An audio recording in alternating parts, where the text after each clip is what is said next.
He's good. This dude brought his entire desktop to Starbucks. It's dedication.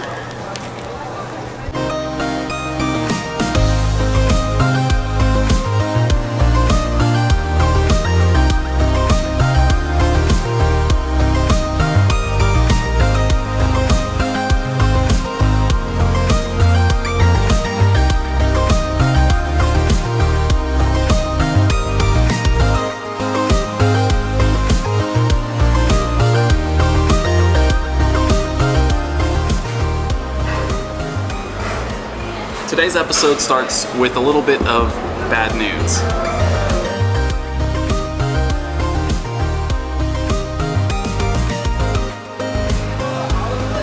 I guess it's not so much bad news as it is news that sort of conflicts with things that I've reported before.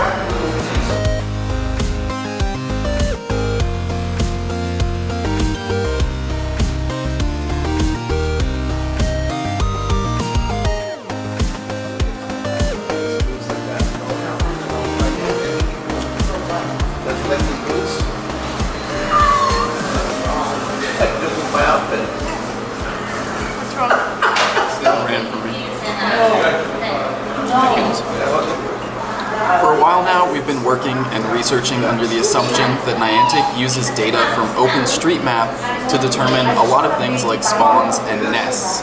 But yesterday, a Redditor named Illuminel presented some very compelling evidence to the contrary. If you go into the settings and check out the About Pokemon Go section, at the bottom, you can look at all the licenses. And it says here, the following open source software and third-party libraries went into the making of Pokemon Go. There's a lot listed here. Google Cardboard, Android, SharpZip. Notably missing, OpenStreetMap. Wow. Thank you so much. Before we go, I want to give this place a quick shout out. Me and Cassie love eating at little hole-in-the-wall restaurants. And this is a new Greek food spot here in Downey. It's right across from the old McDonald's. I've seen a lot of turnover in this location. There was a liquor store here, there was another deli before that, and we really like this place, so I just kind of like to see it stick around. So if you're in Downey, if you want some Greek food, come check it out. Yeah.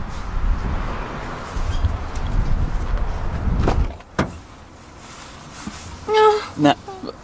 What are you watching? Cute animal videos? Yeah. Now, back to OpenStreetMap.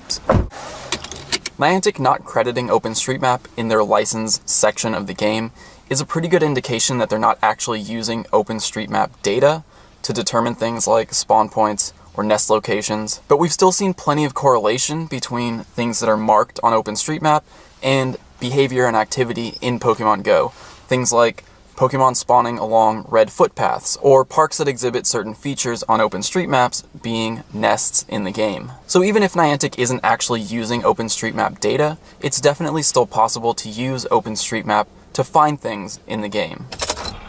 I did a video a little while ago about using an OpenStreetMap query to find potential nest locations, which you can check out right up here. It's a helpful way for people to find nests that might not have been reported to the Sylph Road, especially now that it seems like more nests are being added pretty regularly. For now though, I want to go check out Furman Park and just walk around the walking trail that I mapped on OpenStreetMap, just to see if anything's changed. Picked up a couple extras. Chance. Well, Cassie was with me already. My sister, Amanda. Yeah. I call her Mans. Furman Park is currently an onyx nest. It's been an onyx nest through the last 2 migrations, and I actually haven't been here at all. So that's what, almost 4 weeks, almost a full month since I've been to Furman Park.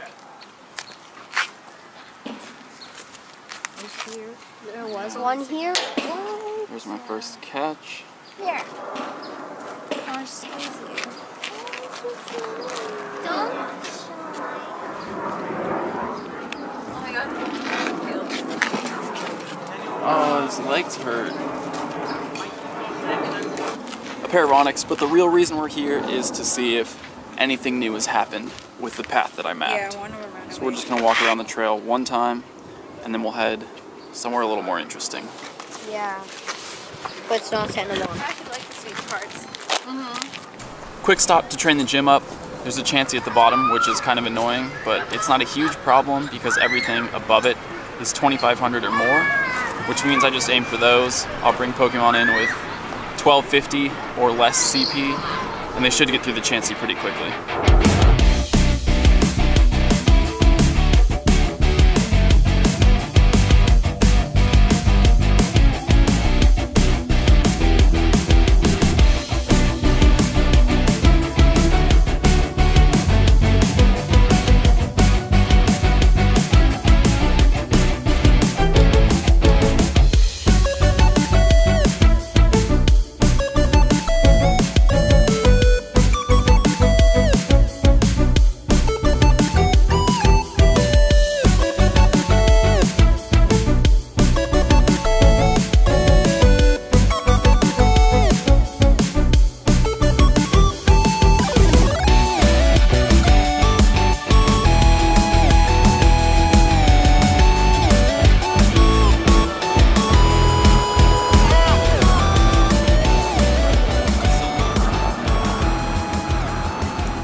We did the full lap, didn't find a whole lot of increased spawns.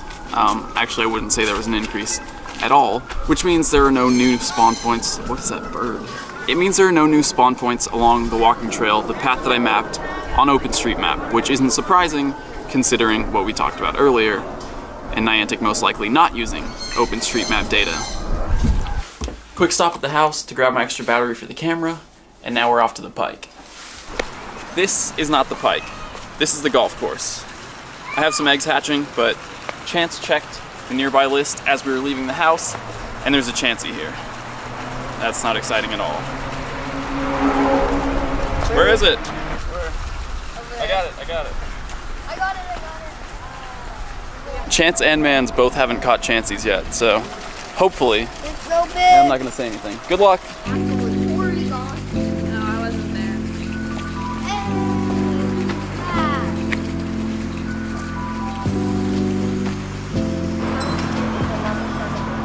Here, but the best thing about having Go Plus is picking up egg miles in the car. What I'm concerned about. I didn't complete my eggs. Mr. Nick. The other ones are 3.4, and there's one that's 3.2. You look like a nun from The Sound of Music right now.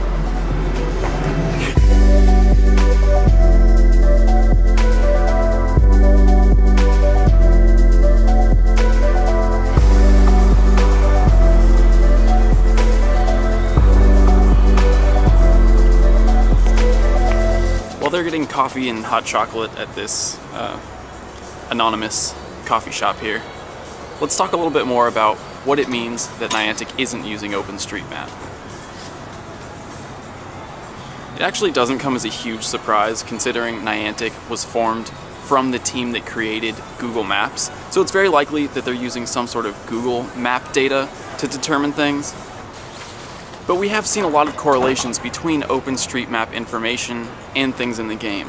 I think one of the reasons that we were so quick to believe that they weren't using Google data but rather OpenStreetMap was because a lot of nests existed in places that aren't marked as green parks on Google Maps. There are obvious discrepancies between Pokemon Go's map, which is based on Google Maps, and what we actually see in the game. We've seen Pokemon spawning along red walking trails that aren't marked in Google Maps. But if we go back and look at the licenses here, there isn't anything about Google Maps either. The first line says, the following open source software and third-party libraries went into the making of Pokemon Go, which means Niantic might actually have their own library or their own database of information that they use for determining things like nests and spawn points. That information, that library that they have, could be based on Google Maps, it could be based on OpenStreetMaps, it could be a combination of the two. But if it is, in fact, their own library, then I guess technically they don't have to list that here because it's not open source software and it's not a third-party library that they're using. This place is slow. Check this out, Rev. I've been craving Stroop waffles since I finished the ones you gave me. So stoked for this. Is it good? Can I rip the hand wall. That's actually not bad. Oh yeah. It's not as good as the ones that Reversal brought me. Yeah, they're really but it's good. ones. It's gotten a little darker, clearly, but I have more eggs hatching. I filled up my eggs so quick here, as did everyone else. Like slow for hatching eggs. Slowpoke, also not a terrible hatch.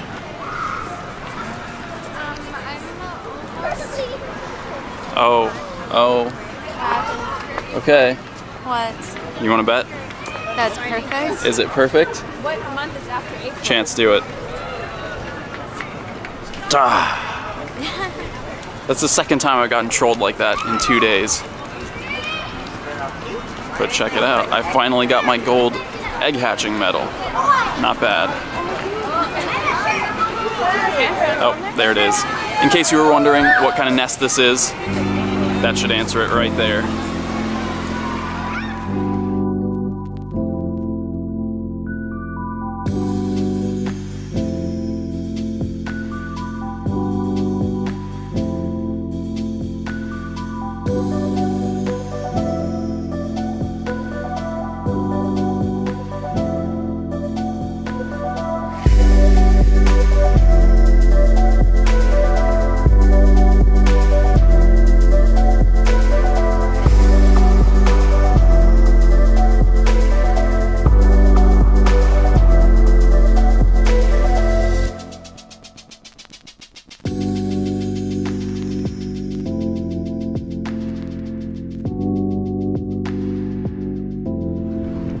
How fun! 2 new Pokédex entries in 1 day. How does it feel? Remarkable. Alright. This could be exciting, or more than likely, not very exciting. 2 2-kilometer eggs. So far, not exciting at all. Got one. Yes! I got it. Alright, so I need now 2 more babies. Smoochum and Pichu. We're also, well, it's not on my list, but you can see it there in the corner, tracking down an Omastar on the other side of the harbor.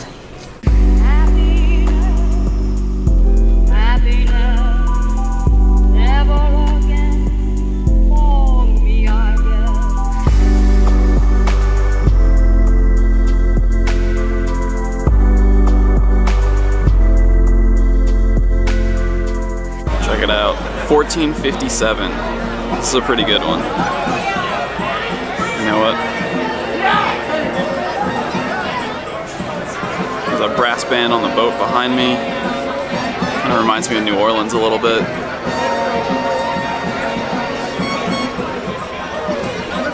Shoot. There we go.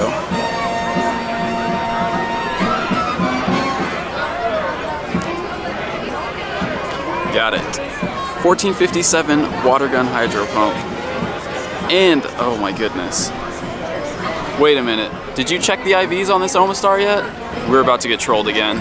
Alright, wait, we'll do it at the same time. HP. Okay, yeah. Attack. Oh. Ready? Same time, same time. 1, 2, 3. Did you catch the Omastar? Yes. It was your first Omastar, right? Yeah. That's 3 new entries for Chance. Guess what? Check its IVs. Okay. 37. Wait, yours is. Yeah. Let me see it.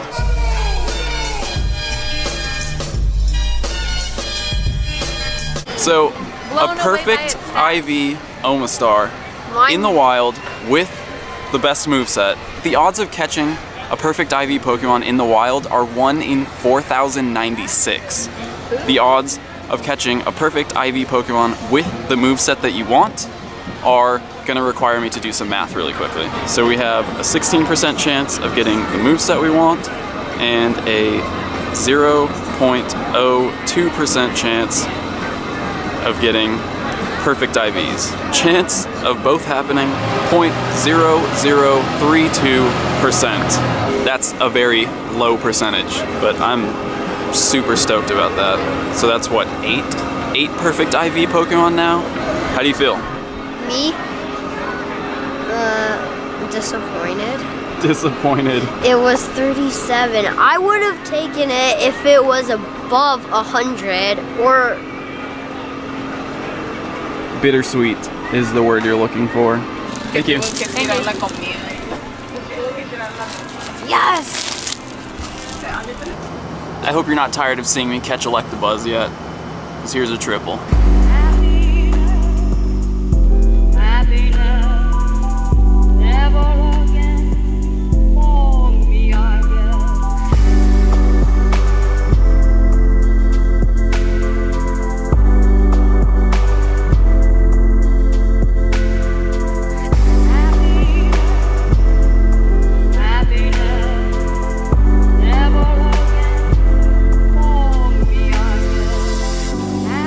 We're doing one more lap. Check it out. Everything's lured. So shout out to Sergio for luring the entire peninsula. And then there's a bot. And maybe like a couple bot accounts for helping out. Please. Yes! It worked!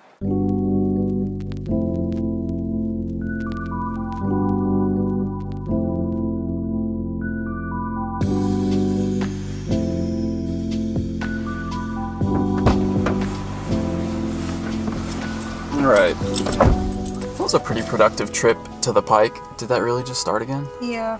Sorry about the horn. But anyway, check it out. Tons of Electabuzz, and this isn't even all of them. I transferred quite a few. A lot of these are really good for training. 1041 with 2 electric type moves. 1653 with 2 electric type moves. That's even good for battling. That's one of my strongest electric types at this point. The first one I caught, Thundershock Thunder, 1673.